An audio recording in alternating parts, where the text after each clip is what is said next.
Avez-vous déjà pris le temps de réfléchir à l'impact de notre routine quotidienne non seulement sur notre physique, mais aussi sur notre état mental? Nous rencontrons souvent des moments où nous nous sentons plus fatigués et moins disposés à réaliser des activités. Cependant, il est important de comprendre que ces périodes d'inactivité apparente peuvent avoir des racines plus profondes que la simple paresse. Dans cette vidéo, nous explorerons les raisons de ces moments de découragement, offrant une perspective plus complète sur le sujet. On confond souvent paresse et épuisement, ce qui rend difficile la distinction entre les deux. Le burn-out, par exemple, est un état négatif d'épuisement total, tant physique que mental, provoqué par un stress accablant et l'incapacité à y faire face. En 2010, une enquête a révélé qu'environ 75% des adultes aux États-Unis présentaient des signes d'épuisement professionnel, et plus de 40% des cas étaient graves. Aujourd'hui, plus que jamais, il est crucial d'éduquer et de mieux comprendre ce qu'est le burn-out. Dans cet esprit, voici 6 signes clairs que ce que vous vivez n'est pas de la paresse, mais plutôt un épuisement professionnel. Premier signe, vous vous sentez déconnecté de tout. Passez-vous vos journées comme si c'était automatique? Avez-vous un sentiment constant de détachement de vous-même? Si vous souffrez d'épuisement professionnel, vous souffrez peut-être de dépersonnalisation sans même vous en rendre compte ou le comprendre pleinement. Les traits de personnalité ont tendance à rester constants au fil du temps. Une personne paresseuse n'a généralement pas envie de faire des efforts ou de se consacrer à des activités. Deuxième signe, les traits de caractère ont tendance à rester stables dans le temps. Et les traits de caractère ont tendance à rester stables dans le temps. Une personne paresseuse n'a jamais envie de faire des efforts ou de se consacrer à des choses. Mais si vous étiez motivé et performant, excellent souvent dans certains domaines, et que vous n'êtes devenu épuisé, apathique et démotivé que récemment, il est plus probable que vous souffriez d'épuisement professionnel et non de paresser comme le pensent la plupart des gens. Troisième signe, si tu étais amoureux.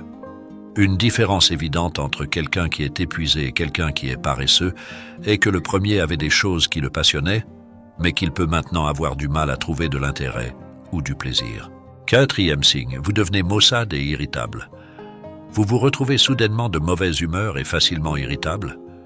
Vous sentez-vous émotionnellement hors de contrôle ces derniers temps et vous ne savez pas pourquoi? La mauvaise humeur et l'irritabilité sont des signes fréquents de burn-out, souvent ignorés. Ainsi, si vous remarquez des difficultés à contrôler vos émotions, surtout si cela n'a jamais posé de problème auparavant, cela pourrait être un signe d'épuisement professionnel. D'un autre côté, les personnes paresseuses contrastent fortement avec cela, car elles sont généralement détendues, faciles à vivre et difficiles à ébranler. Cinquième signe, vous avez ignoré les soins personnels. L'un des signes avant-coureurs les plus inquiétants indiquant qu'une personne peut être épuisée émotionnellement et physiquement est le moment où elle commence à se négliger et à s'isoler socialement. Des changements alarmants dans les habitudes alimentaires et de sommeil deviennent évidents. Ils cessent de faire des efforts pour se toiletter ou conserver une belle apparence et ont tendance à passer la plupart de leur temps seuls, à ne rien faire car même les tâches les plus simples peuvent facilement les épuiser. La différence entre se sentir épuisé et simplement être paresseux réside dans le fait que vous n'êtes pas toujours comme ça. Et sixième signe, ces changements se sont produits progressivement. Enfin et surtout, un aspect crucial du burn-out est qu'il se développe par étapes. Ainsi, tous les signes mentionnés précédemment, perte d'intérêt et de motivation, en particulier pour les choses que nous aimions autrefois, sentiment de déconnexion de soi et du monde qui nous entoure, retrait social et négligence des soins personnels, ne se produisent pas du jour au lendemain. Des études indiquent qu'il existe en fait 5 étapes principales du burn-out, chacune avec des niveaux de gravité croissants. La phase de lune de miel, l'apparition du stress, le stress chronique, le burn-out et le burn-out habituel.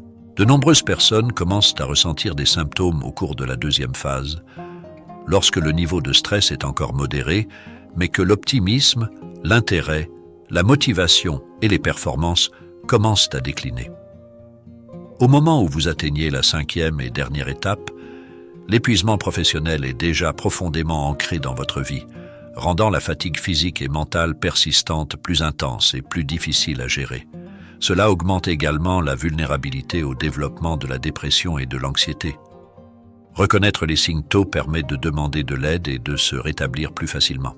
Il est donc essentiel de sensibiliser les gens au sujet de l'épuisement professionnel, plutôt que de simplement le qualifier de paresse, comme cela est au courant. Si vous ou quelqu'un que vous connaissez est en situation d'épuisement mental ou émotionnel, n'hésitez pas à demander l'aide d'un professionnel de la santé mentale. Voici quelques conseils pour vous sentir mieux. La première étape pour surmonter l'épuisement professionnel est la prise de conscience. Il est essentiel de nous informer, ainsi que les autres, sur les signes et symptômes pour identifier ce problème le plus tôt possible. La perte d'intérêt et de motivation pour les activités qui nous apportaient autrefois de la joie, le sentiment de déconnexion de nous-mêmes et des autres, l'irritabilité et les changements dans nos habitudes de sommeil et d'alimentation ne sont que quelques-uns des indicateurs potentiels de l'épuisement professionnel. En reconnaissant ces signes, nous pouvons intervenir avant que l'épuisement professionnel ne s'aggrave. Il est important de comprendre que l'épuisement professionnel n'est pas seulement une question de volonté ou d'endurance personnelle. Il s'agit d'une réponse naturelle à un excès de stress et de pression, et l'ignorer peut avoir de graves conséquences sur votre santé physique et mentale. N'hésitez donc pas à demander l'aide d'un professionnel. Les professionnels de la santé mentale sont en mesure de fournir des conseils et un soutien pendant cette période difficile. De plus, il est essentiel de donner la priorité aux soins personnels. Cela implique de consacrer du temps à des activités qui favorisent le bien-être physique et émotionnel, comme l'exercice régulier, une alimentation saine, un sommeil suffisant et des pratiques de relaxation telles que la méditation et la pleine conscience. Il ne s'agit pas seulement de prendre du temps pour soi. Il s'agit de faire des choix conscients qui nourrissent et renforcent votre corps et votre esprit. N'oubliez pas non plus l'importance de l'équilibre travail-vie personnelle. Fixez des limites claires entre vos responsabilités professionnelles et vos loisirs et n'ayez pas peur de dire non lorsque cela est nécessaire. Donnez la priorité à vos besoins et ne vous submergez pas en essayant de répondre aux attentes des autres. Enfin, rappelez-vous que le chemin vers la guérison d'un burn-out peut être progressif et nécessiter de la patience envers soi-même. Ne vous en faites pas de ne pas vous sentir bien tout le temps et n'oubliez pas de célébrer chaque petite victoire en cours de route. Avec du temps, des efforts et un accompagnement adapté, il est possible de surmonter le burn-out et de retrouver équilibre et vitalité dans sa vie. Il est essentiel de sensibiliser les gens au sujet de l'épuisement professionnel, plutôt que de simplement le considérer comme de la paresse, comme c'est souvent le cas. Alors, si vous ou quelqu'un que vous connaissez souffrez d'épuisement mental ou émotionnel, n'hésitez pas à demander l'aide d'un professionnel de la santé mentale. Si cette vidéo vous a été utile, cliquez sur le bouton « J'aime », laissez un commentaire et partagez vos réflexions, expériences et suggestions et partagez-la avec ceux qui pourraient être aux prises avec les défis de l'épuisement professionnel.